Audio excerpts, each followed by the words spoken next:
Today, we're here to show you the different ways to tickle a bird.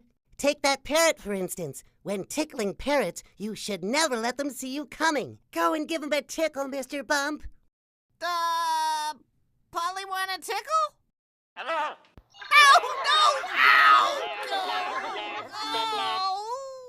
Of course, the most dangerous bird of all is the large hooked beak eagle. When it comes to tickling them, you just have to be brave. Show 'em, Mr. Bump.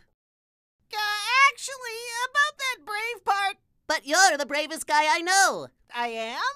Sure. Well, since you put it that way. Whoa!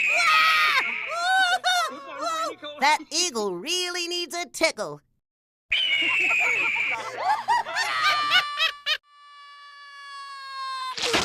No, you never learn.